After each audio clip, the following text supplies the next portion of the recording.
Ya, Bismillahirrahmanirrahim. Assalamualaikum warahmatullahi wabarakatuh. Salam sejahtera dan selamat tengah hari kepada semua yang hadir pada sidang media pada petang ini. Okey, saya mula. Kementerian Kesihatan Malaysia ingin memaklumkan bahawa terdapat 27 kes yang telah pulih dan dibenarkan discharge pada hari ini. Ini menjadikan jumlah kumulatif kes yang telah pulih sepenuhnya daripada COVID-19 dan telah discharge daripada ward adalah sebanyak 114 kes. Sehingga 21 Mac 2020 jam 12 tengah hari terdapat 153 kes terbaru, kes baru yang telah dilaporkan. Ini menjadikan jumlah kes positif COVID di Malaysia adalah sebanyak 1,183 kes. Berdasarkan kepada siasatan awal, daripada 150 kes baru yang dilaporkan hari ini, sebanyak 90 kes adalah berkaitan dengan kluster perhimpunan tabligh di Masjid Jami' Seri Petaling. Dan kes-kes selebihnya masih lagi dalam siasatan untuk kepastian. Sehingga kini, seramai 37 kes positif COVID-19 sedang dirawat di unit rawatan rapi ICU. Daripada jumlah tersebut, 23 kes memerlukan bantuan pernafasan. Dan duka cita dimaklumkan sepanjang tempoh 24 jam yang lalu, terdapat 2 kes kematian berkaitan dengan COVID-19 yang telah dilaporkan kepada CPRC Kebangsaan. Pelaporan terbaru ini menjadikan jumlah kumulatif kes kematian COVID-19 di Malaysia sebanyak 4 kematian. Kes kematian ketiga telah dimaklumkan melalui siaran laman Facebook Ketua Pengarah Kesihatan malam tadi. Ia melibatkan kes ke-152 yang merupakan lelaki warga negara Malaysia berumur 58 tahun daripada kluster jemaah tabligh dan dirawat di unit rawatan rapi ICU Hospital Tawau, Sabah. Beliau telah disahkan meninggal dunia pada 20 Mac 2020 pada jam 6.27 petang. Kes yang keempat yang seterusnya dilaporkan melibatkan kes ke-238 yang merupakan lelaki warga negara Malaysia berumur 50 tahun daripada kluster jemaah tabligh. Beliau telah dimasukkan ke Hospital Melaka pada 12 Mac 2020 dengan gejala severe acute respiratory failure. Beliau telah diberikan bantuan mesin pernafasan pada hari kelima kemasukan di ward isolasi dan ketika dalam penjagaan di ICU.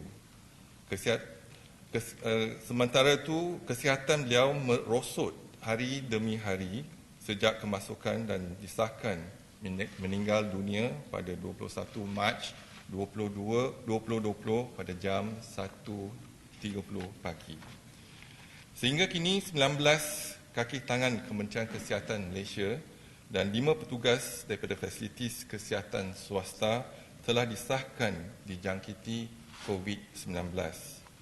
2 daripada 19 orang kaki tangan Kementerian Kesihatan Malaysia kini sedang dirawat di ICU.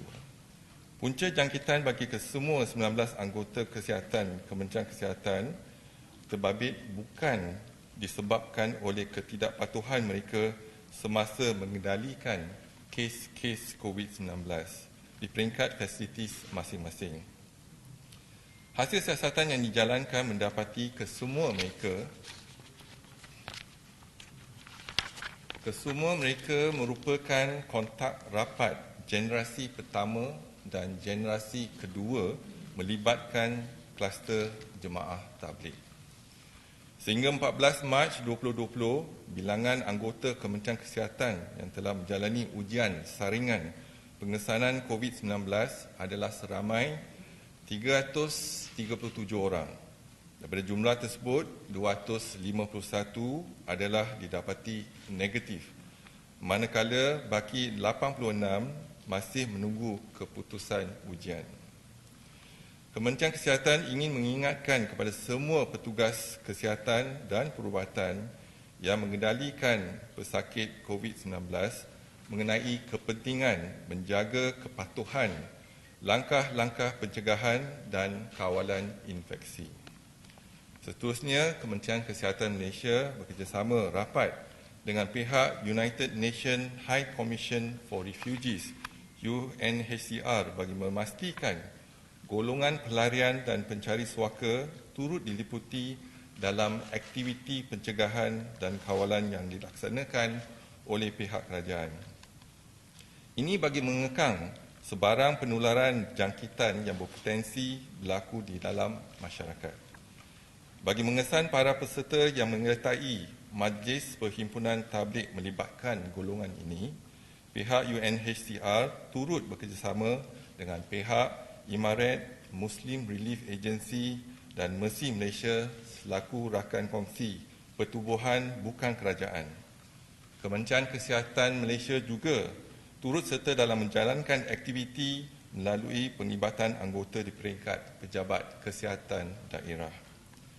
Pasukan bersama berkenaan akan menyalurkan maklumat mengenai COVID-19 kepada golongan pelarian dan pencari suaka. Mereka turut memberikan penerangan mengenai kepentingan mendapatkan rawatan segera sekiranya mengalami gejala jangkitan COVID-19.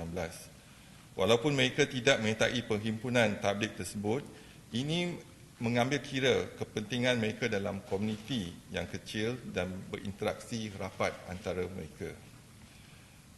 Diingatkan kepada umum, sekiranya tidak sihat, hubungilah Virtual Health Advisory dan ikuti sesi webinar yang akan diadakan setiap hari bermula pada jam 9 pagi melalui pautan berikut bagi mendapatkan khidmat rundingan, iaitu www.doctoronCall.com.my/coronavirus. Orang awam juga boleh menghubungi talian CPRC kebangsaan. Maklumat lanjut mengenai kejadian COVID-19 di Malaysia boleh didapati melalui saluran Telegram CPRC Kementerian Kesihatan Malaysia. Kementerian Kesihatan Malaysia akan terus memantau perkembangan kejadian jangkitan ini melalui segala maklumat yang diperolehi dan akan dimaklumkan kepada rakyat dari masa ke semasa. Sekian, terima kasih. Kalau ada apa-apa soalan nak diajukan, silakan.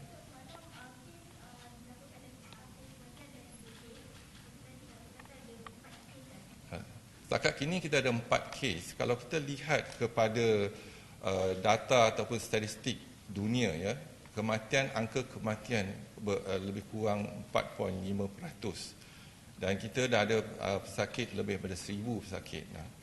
1,183 pesakit. Jadi kalau kita lihat, kalau 4% ataupun 4.5% dijangkakan, kita ada kematian lebih kurang 45 orang. Tapi setakat ini kematian di Malaysia hanya 4 orang, berarti 0.4%.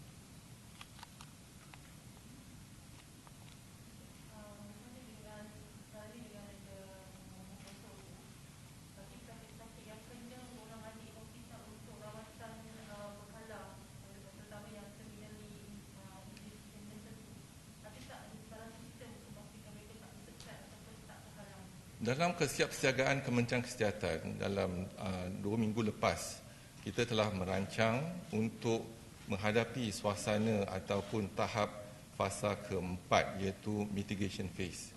Dalam mitigation phase, lain daripada kita melaksanakan lockdown ni, apa yang penting ialah kita memperkasakan hospital-hospital di Kementerian Kesihatan.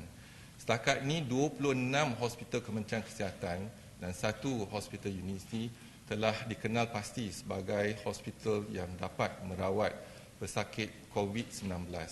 Apa yang kita laksanakan, memang hospital kita biasa dia sesak. Apa yang kita laksanakan ialah kita telah di-can servis-servis yang lain. Contohnya, kita telah berhentikan kes-kes pembedahan elektif untuk ortopedik, surgery dan sebagainya, dan kita pindahkan ke hospital yang lain. Setiap negeri ada dikenal pasti hospital tersebut. Contohnya Hospital Sungai Buloh untuk Negeri Selangor, dan Hospital Sungai Buloh kita telah kosongkan ataupun kita decant services dia ke hospital yang lain, dan kita ada lebih banyak katil-katil yang kita khususkan untuk pesakit-pesakit COVID. Dan kita juga gunakan asrama di hospital, asrama jururawat di Hospital Sungai Buloh untuk digunakan untuk pesakit COVID-19. Setakat ini kita telah dapat di Hospital Sungai Buloh saja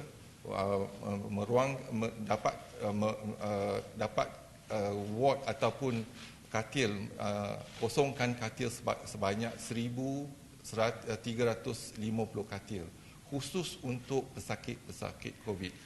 Dan apabila kita lihat pada 26 hospital dan katil yang telah kita sediakan ialah sebanyak 3,400 katil, dan kita telah kosongkan ICU sebanyak 300 ICU di 26 hospital tersebut.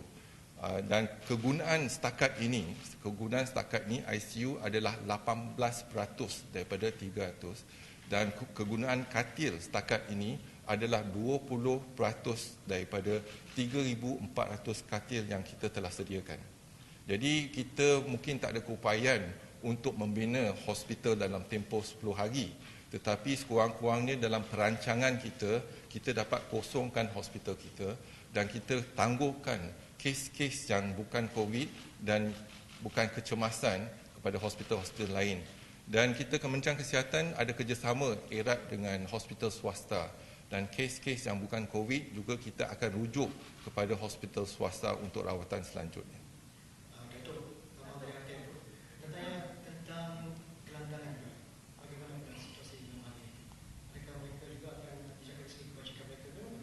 Kita dalam jawatan kuasa kita dah lihat dan ditempatkan golongan geladangan ini, dan mungkin kita juga akan jalankan saringan untuk mereka, dan mereka juga adalah sebahagian daripada masyarakat dan komuniti. Jadi kita telah kenal pasti tempat untuk membawa geladangan ini tersebut.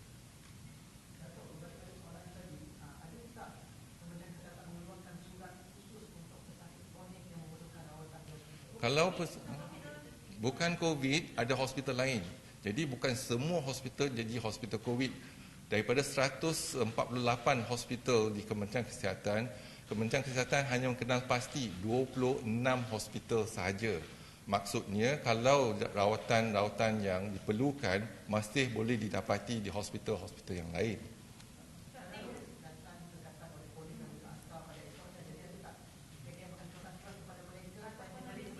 Jadi dia ada kad, contohnya kalau datang hospital tu ada kad temu janji dan sebagainya. Cukup memadai untuk menunjukkan mereka datang ke hospital.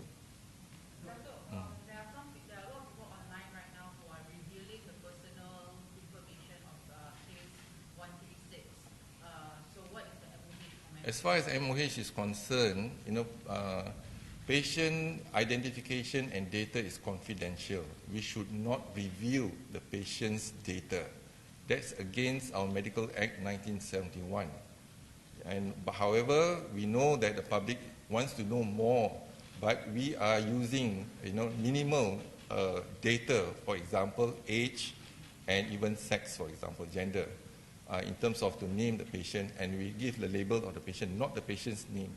So in terms of we are protecting the confidentiality of the patient. In the meantime, we need the data for the public health assessment and even analysis.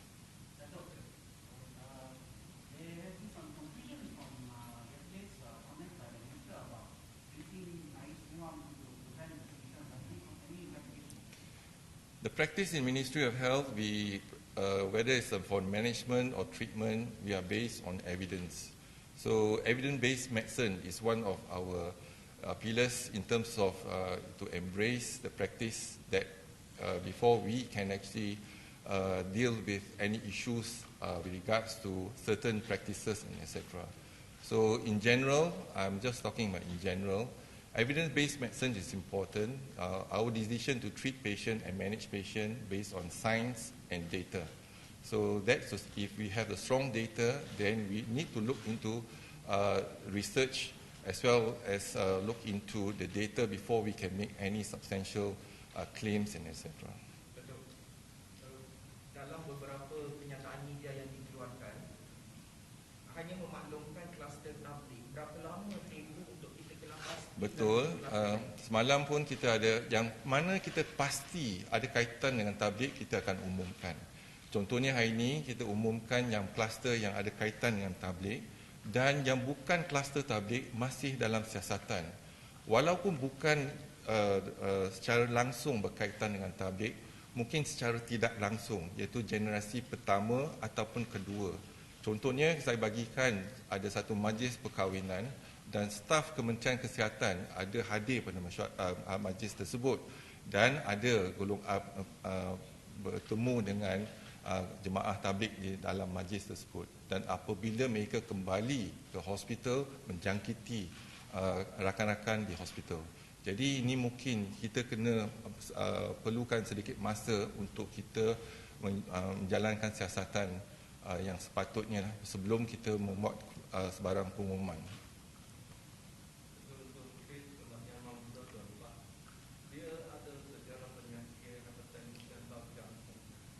Kes yang ketiga iaitu 58 tahun yang bertawar, dia tak ada kes comorbidity, berarti tak ada darah tinggi, NCD semua tak ada. Tapi kes yang ke-50 dia ada comorbidity iaitu kencing manis dan darah tinggi.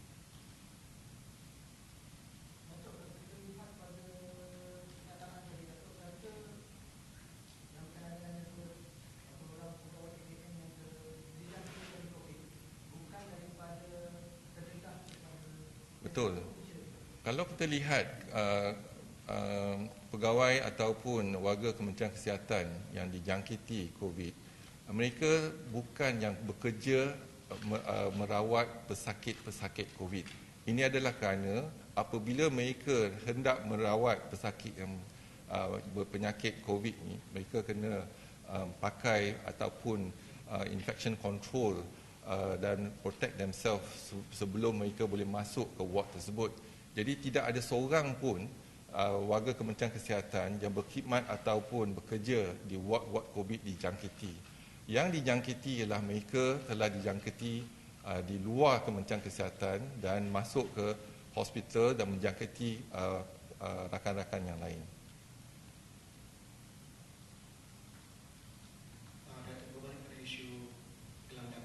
Ya. Okey. Para pengulas sekali, yes, semua orang disarankan untuk di rumah. Kita tahu orang gelandangan tidak ada tempat. Ya. Jadi apa yang akan dilakukan untuk memastikan dia tak mudah dijangkiti oleh wabak tersebut? Perkara ini telah dibincangkan dalam Majlis Keselamatan Negara.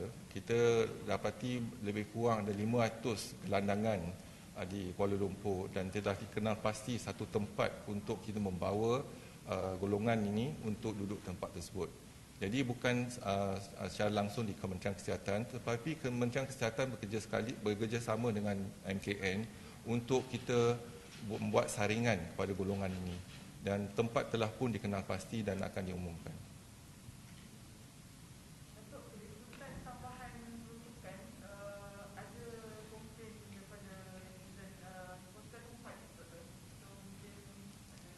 Peruntukan baru kita terima, belum lagi kita agihkan, tapi masalah dia bukan peruntukan, masalah dia untuk mendapatkan peralatan, contohnya ventilator.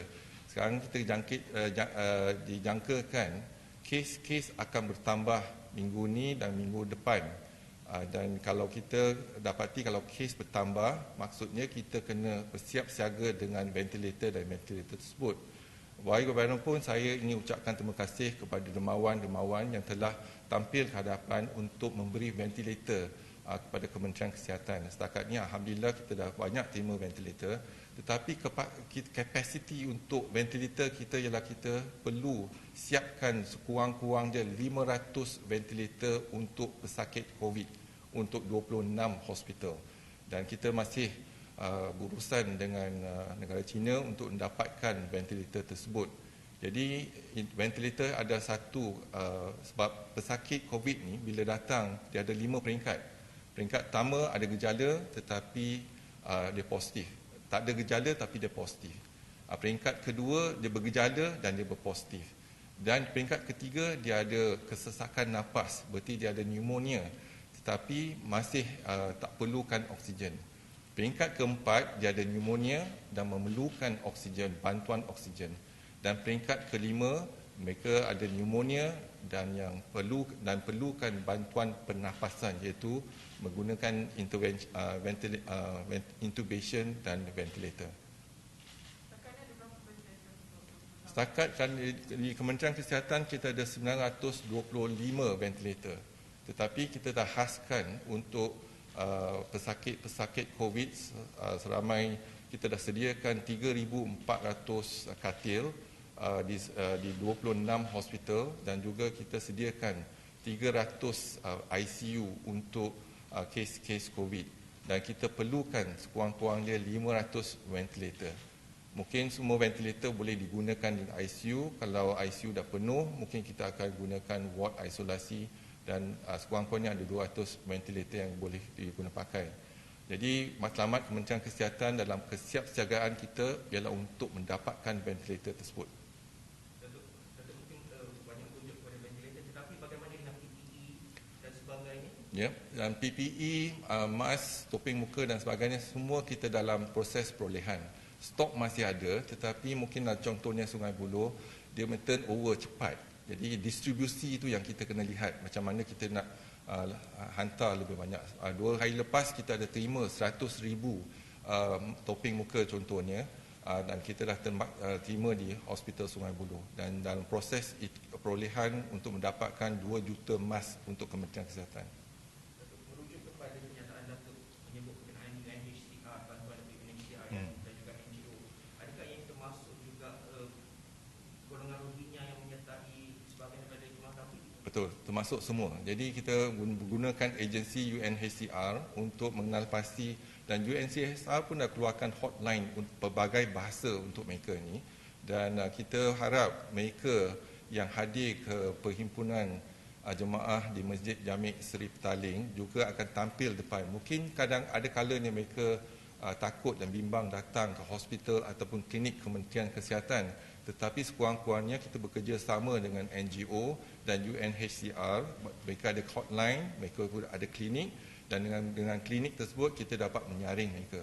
Tujuan kita ialah pertama ialah untuk mengesan, kedua untuk memastikan melaksanakan ujian, ketiga asingkan dan keempat rawatan. Find, test, isolate and treat.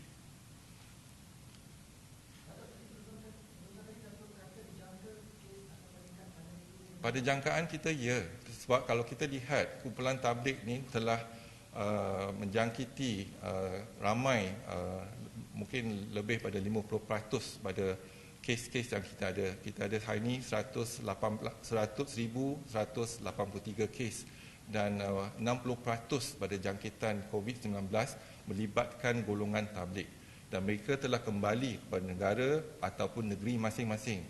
Dan hari ini daripada Perlis sampai ke Sabah sudah ada kes COVID dan bukan hanya satu negeri, daerah pun tak terlibat. Jadi adalah tindakan kita di Kementerian Kesihatan, kita pastikan dan kita wawarkan supaya ahli-ahli tabligh ni tampil ke depan untuk melaksanakan ujian. Sekurang-kurangnya kita boleh kenal pasti sama ada positif atau tidak.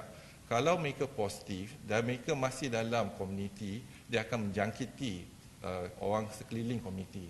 Contohnya kalau dia pergi kat surau, dia pergi kat masjid, dia akan menjangkiti jemaah di surau dan masjid tersebut. Ini yang kita bimbangkan.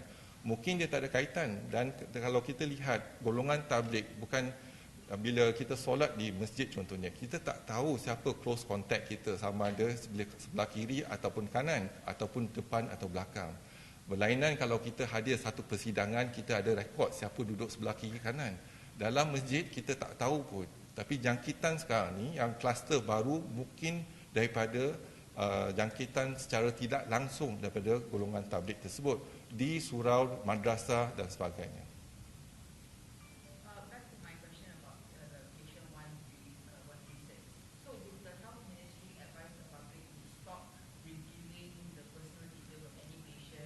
It is a right of the patient if they want to review themselves. For example, we have case 133, if I'm not mistaken, 136.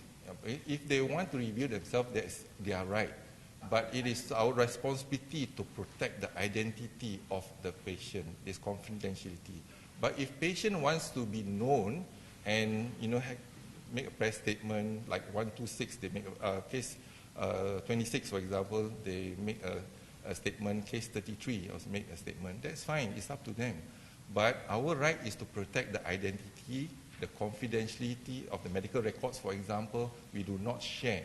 But if patient wants to share, it is their right to share. This is like other people, they find out about the patient, then they start spreading. That is wrong, because that's against the Medical Act 1971. You cannot reveal the identity, medical records of the patient unless it's been consented by the patient. Likewise, for example, during the first wave, we did actually review some of our patients, for example, for public, so that, but that is been given, all our patients have given the consent for us to show their photos or even to share their history. So consent is a very important. If you do not have the consent, it is wrong actually to reveal the name and identity of the patient. Can action be taken against people? Yes, obviously those are involved, they can actually make a police report and also bring this up and take action to those who have actually reported it. Likewise, I also would like to remind that some of the patients, for example, whether it's the first generation or second generation related to tablet group, or those who have contact with a positive patient, when they come to the clinic or hospital, please review their history. Sometimes this is hidden. When it's hidden, it's at risk to our healthcare workers because we are not prepared and the infection. And we have a few cases, for example, that we've already done the procedure, completed the procedure, baru they review that actually related to a tablet patient, for example, and we tested positive. So we have to close down our ward, close down our operation theatre, do the cleaning. Our staff have to go through the process of identification, for example, the process of screening as well as swab to make sure that they are free from the infection. And if they are negative, we have to quarantine them or isolate them for 14 days. I think that is not fair to actually to do that to us in the Ministry of Health, for example, putting us in at risk. So I urge that if that happens, our staff can make a police report, right? Because hidden information, this is the important information, and sometimes you are transmitting the infection to us. I think this is important. For example, you did not reveal that you have traveled to the 5 countries or overseas, for example. Then you did not reveal you are related to the tablet group. You did not reveal that you have attended the gathering in the Masjid Jami' Sri Petaling. These are all important information. If you have said to us, then we have the triage. We will make sure that our officers, our doctors are protected before they examine you. So you're exposing our doctors, our healthcare workers to infection. So I hope that the public, when you come to the hospital, please be truthful and reveal the history, and so that we can actually take precautionary measures and protect ourselves. Tadi Dato' menyebut ada pertambahan lebih kurang 50% tambahan kes tersebut. Jadi bolehkah dianggarkan lebih kurang 500 ke 600 kes lagi daripada yang 1,103 kan? Bagaimana anggaran bagi Pak sebenarnya? Setakat ni kita lihat mungkin kita ada 100 lebih kurang 100 kes. Yang paling tinggi, yang paling banyak kes yang kita dapat ialah 190 kes. Hari ini ialah 153 kes yang baru. Dan kita jangkakan mungkin ada pertambahan. Kalau kita punya tindakan, iaitu tindakan kita dalam penjarakan, kawalan penjarakan ni berjaya, maksudnya kita dapat kurangkan flatten the peak. Jadi bila kita flatten the peak, kes yang kita dapat tu mungkin tak secara mendadak, tapi kita akan dapat kes juga, tapi bukan secara mendadak. Maksud dia, hospital kita ada keupayaan untuk merawat Tapi kalau kita dapat kes yang mendadak, contohnya setiap hari kita dapat 1,000 kes, 2,000 kes, kapasiti kita hanya 3,000 kes saja. ICU kita hanya 300 je. Jadi kalau kita boleh jarakkan jangkitan tersebut ataupun kurangkan the curve, jadi flatten the curve, jadi kapasiti kita dapat merawat pesakit tersebut. Jadi dalam peringkat mitigation phase, kita kena memperkasakan, enhance our healthcare system dalam hospital dan sebagainya. Okay, terima kasih. Right.